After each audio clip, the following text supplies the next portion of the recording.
Friends, welcome back to our channel. ನಿಮ್ಮ ಅಶ್ವಿನಿ. ಎಲ್ಲರೂ ಹೇಗಿದ್ದೀರಾ? ನಾನಂತೂ ತುಂಬ ಚೆನ್ನಾಗಿದ್ದೀನಿ. ಹಾಗೆ ನೀವು ಕೂಡ ತುಂಬ ಚೆನ್ನಾಗಿರ್ಬೇಕಂತ ಹೇಳಿ ಮನಸ್ಫೂರ್ತಿಯಾಗಿ ಕೇಳ್ಕೊತಾ ಇದ್ದೀನಿ. ಇವಾಗ ತಾನೇ ವ್ಲಾಗ್ನ ಸ್ಟಾರ್ಟ್ ಮಾಡಿದೆ. ನೋಡ್ತಾ ಇದ್ದೀರಲ್ಲ, ಒಂದು ಪುಟ್ಟಿ ತುಂಬ ಬಟ್ಟೆಗಳಿದಾವು. ಅದನ್ನೆಲ್ಲ ಈಗ ಮಡಚಿಕ್ಬೇಕು. ಟೈಮ್ ಈಗ 4:15. ಇವಾಗ ನನ್ನ ಮಕ್ಕಳನ್ನ ಇಬ್ಬರನ್ನೂ ಕರ್ಕೊಂಡೋಗಿ ಟ್ಯೂಷನ್ಗೆ ಬಿಟ್ಟು ಬಂದಿದ್ದಾಯಿತು. ಮನೆ ಫುಲ್ಲು ನೋಡಿ ಹೇಗೆ ಮಾಡಿದ್ದಾರೆ. ದಿಂಬೆಲ್ಲ ಹಾಕ್ಬಿಟ್ಟು ಇಷ್ಟೊತ್ತು ಮಲ್ಕೊಂಡು ಟಿ ವಿ ನೋಡ್ತಾ ಇದ್ರು.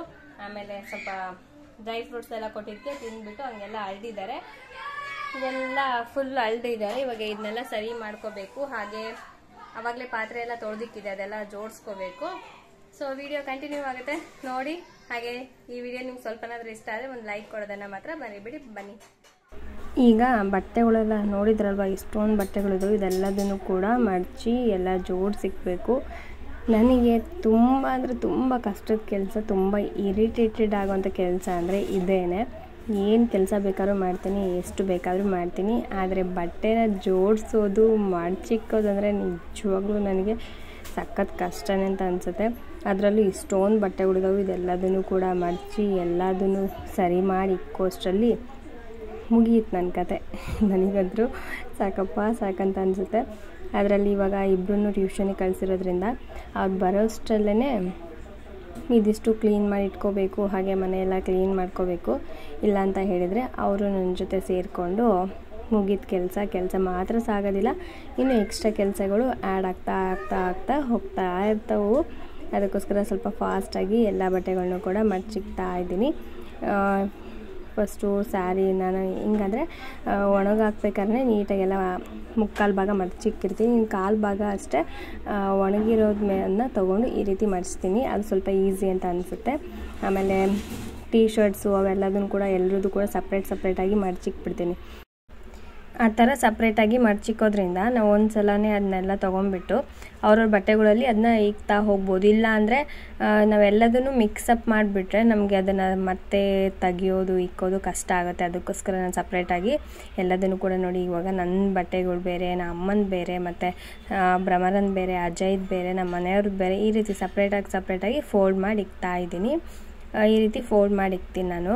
ಏನೇ ಅಂದ್ರಿ ಕೆಲಸ ಮಾತ್ರ, ಅದರಲ್ಲಿ ಬೇಸಿಗೆಗಾಲದಲ್ಲಿ ಎಷ್ಟು ಕೆಲಸ ಮಾಡಿದರೂ ಕೂಡ ನಮಗೆ ಕೆಲಸ ತುಂಬಾ ಇರುತ್ತೆ. ಆದರೂ ಕೂಡ ಕೆಲಸನೇ ಮಾಡಬೇಕಂತ ಮನಸ್ಸೇ ಬರೋದಿಲ್ಲ.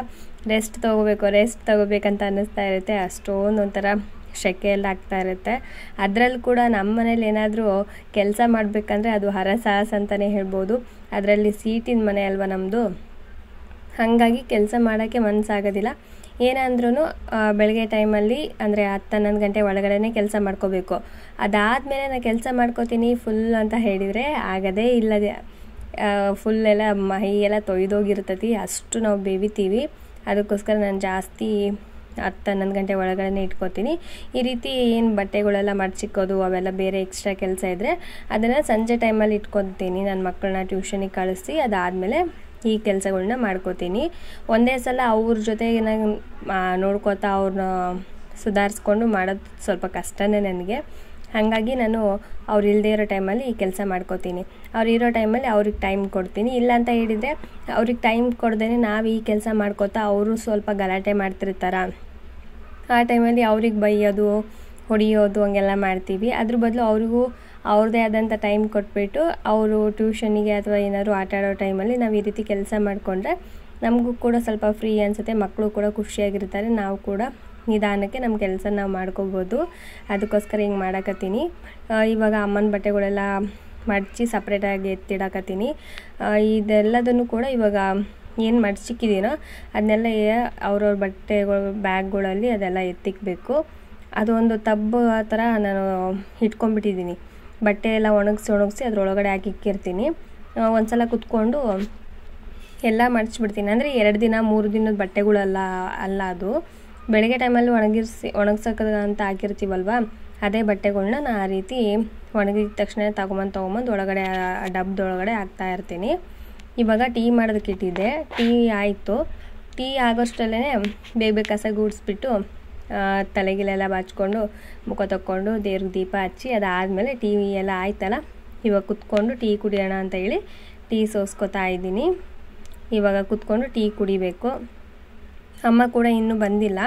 ಅಮ್ಮ ಸ್ವಲ್ಪ ಕೆಲಸಕ್ಕೆಲ್ಲ ಹೋಗಿದ್ದಾರೆ, ಹಾಗಾಗಿ ಅಮ್ಮ ಬಂದಿಲ್ಲ, ಒಬ್ಬಳೇ ಇದ್ದೀನಿ. ಸ್ವಲ್ಪ ಬೇಜಾರಾಗ್ತಾಯಿದೆ, ಮಕ್ಕಳು ಕೂಡ ಮನೇಲಿಲ್ಲಲ್ಲ, ಹಾಗಾಗಿ ಸ್ವಲ್ಪ ಹಂಗೆ ಬೇಜಾರಾಗ್ತಾಯಿತ್ತು. ಅದಕ್ಕೋಸ್ಕರ ಟೀ ಮತ್ತು ಬ್ರೆಡ್ ತೊಗೊಂಡು ಸ್ವಲ್ಪ ಟಿ ವಿ ನೋಡ್ತಾ ಟೈಮ್ ಪಾಸ್ ಮಾಡಿಕೊಂಡು ಟೀ ಕುಡಿಯೋಣ ಅಂದ್ಕೊಂಡು ಇವಾಗ ಕುತ್ಕೊಂಡು ಟೀ ಕುಡಿಯೋದಕ್ಕಂತ ಕುತ್ಕೊಳ್ತಾ ಇದ್ದೀನಿ.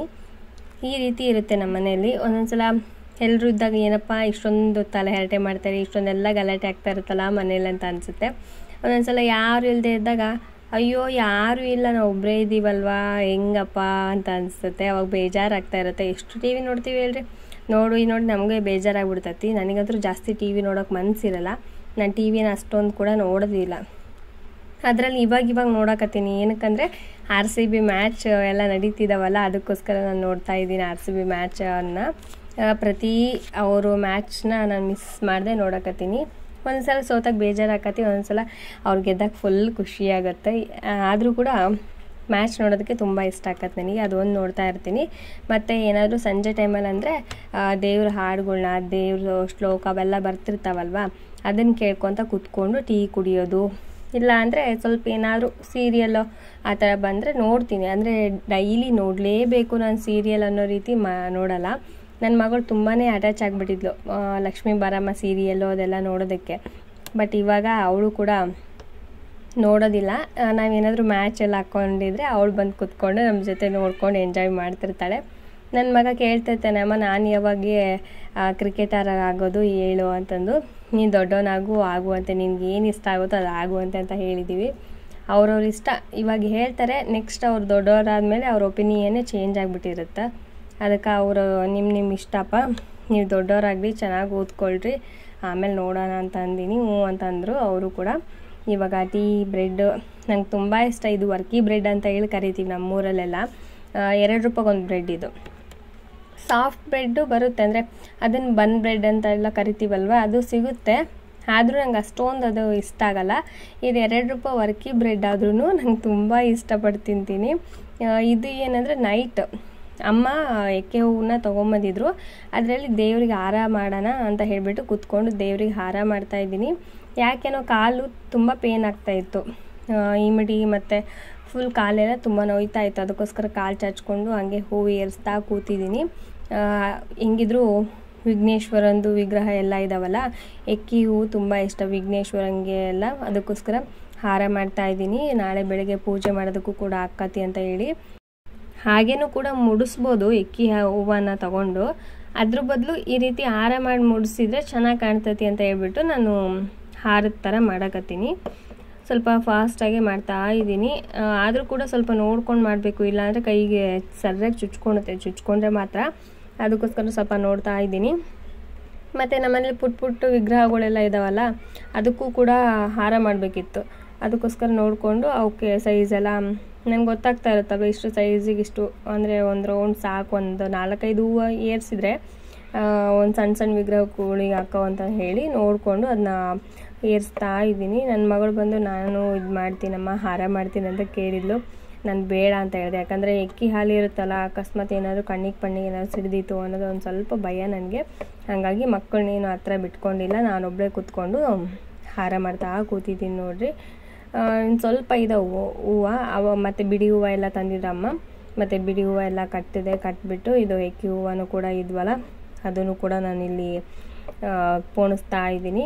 ಬಿಡಿ ಹೂವು ಅಂದರೆ ಸ್ವಲ್ಪ ಇದ್ರೂ ಬೇಗ ಕಟ್ಬಿಡ್ತೀನಿ, ಯಾಕಂದರೆ ರೂಢಿ ಆಗಿಬಿಟ್ಟತಿ. ಹೂವು ಕಟ್ಟಿ ಎಷ್ಟು ಹೂವು ಇದ್ರೂ ಕೂಡ ನನಗೆ ಅಷ್ಟೊಂದೇನು ಅನಿಸಲ್ಲ, ಆರಾಮಾಗಿ ಕಟ್ತಾ ಇರ್ತೀನಿ.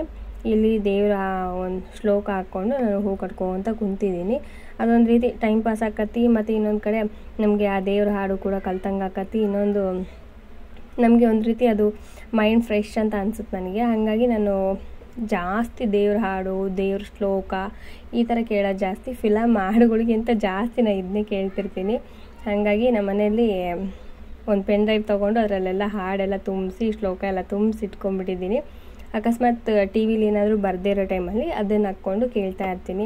ಮಹಾಲಕ್ಷ್ಮಿ ಸ್ತೋತ್ರ, ಮತ್ತು ಲಲಿತಾ ಸಹಸ್ರನಾಮ, ಮತ್ತು ದೇವಿ ಖಡ್ಗಮಾಲ ಸ್ತೋತ್ರ, ಕನಕದಾರ ಸ್ತೋತ್ರ, ಮತ್ತು ಅದನ್ನೆಲ್ಲ ಕೇಳ್ತಾ ಇರ್ತೀನಿ ನಾನು. ಅದನ್ನು ಕೂಡ ನಾವು ಕೂಡ ಅದನ್ನ ಕೇಳಿ ನಮಗೂ ಕೂಡ ಬಂದುಬಿಡ್ತದು ಹೇಳೋದಕ್ಕೆ. ಹಾಗಾಗಿ ನಾನು ಅದನ್ನೆಲ್ಲ ಕೇಳ್ತಾ ಇರ್ತೀನಿ. ಏನೋ ಒಂದು ರೀತಿ ನನಗೇನಾದರೂ ತುಂಬ ಮನಸ್ಸು ಒಂಥರ ಆರುಕುರಿ ಆಗ್ತಾಯಿದೆ, ಮನಸ್ಸಿಗೆ ಅಂದರೆ ಶಾಂತಿ ಇಲ್ಲ, ನೆಮ್ಮದಿ ಇಲ್ಲ ಅಂತ ಅನಿಸಿದಾಗ ಆ ಥರ ಕೇಳಿದಾಗ ನನಗೇನೋ ಒಂದು ರೀತಿ ರಿಲ್ಯಾಕ್ಸ್ ಅಂತ ಅನಿಸುತ್ತೆ. ಒಬ್ಬೊಬ್ಬರಿಗೆ ಒಂದೊಂದು ರೀತಿ ಇರುತ್ತಲ್ವ. ಒಬ್ರಿಗೇನೋ ಫುಲ್ ಟೆನ್ಷನ್ ಆದಾಗ ಏನೂ ಮಾಡೋದು ಕೆಲಸ ಅಂದರೆ ಮೂಡ ಇಲ್ಲ ಅನ್ನೋ ಟೈಮಲ್ಲಿ ಸ್ವಲ್ಪ ವಾಕ್ ಹೋಗೋದು, ಇಲ್ಲಾಂದರೆ ಏನಾದರೂ ಒಂದು ಅವ್ರವ್ರ ಆ್ಯಕ್ಟಿವಿಟಿ ಇರುತ್ತೆ. ಅಂಥದ್ರಲ್ಲಿ ನನಗೆ ಈ ರೀತಿ ದೇವ್ರ ಹಾಡು ಕೇಳೋದಂದರೆ ನಂಗೆ ತುಂಬ ಇಷ್ಟ. ದೇವ್ರ ಹಾಡು ಕೇಳಿದಾಗ ಒಂದು ಸ್ವಲ್ಪ ನಾನು ಒಂದು ರೀತಿ ರಿಲ್ಯಾಕ್ಸ್ ಅನ್ನೋ ಥರ ಫೀಲ್ ಮಾಡ್ತೀನಿ. ಹಾಗಾಗಿ ನಾನು ಅದನ್ನೆಲ್ಲ ಕೇಳ್ತಾ ಇರ್ತೀನಿ. ಸೊ ಇಷ್ಟು ಫ್ರೆಂಡ್ಸ್ ಇವತ್ತಿನ ವಿಡಿಯೋ. ನಿಮ್ಗೆ ಈ ವಿಡಿಯೋ ಸ್ವಲ್ಪನಾದರೂ ಇಷ್ಟ ಆಗಿದರೆ ಒಂದು ಲೈಕ್ ಮಾಡಿ, ಶೇರ್ ಮಾಡಿ, ಕಾಮೆಂಟ್ ಮಾಡಿ, ಹಾಗೆ ಸಬ್ಸ್ಕ್ರೈಬ್ ಮಾಡಿದ್ರೆ ನೋಡ್ತಾರೆ ಪ್ಲೀಸ್ ಸಬ್ಸ್ಕ್ರೈಬ್ ಮಾಡ್ಕೊಂಡು ನೋಡಿ. ನಾಳಿನ ವಿಡಿಯೋದಲ್ಲಿ ಮತ್ತೆ ಸಿಗ್ತೀನಿ ಫ್ರೆಂಡ್ಸ್. ಅಲ್ಲಿವರೆಗೂ keep watching my channel. Have a nice day friends. Bye.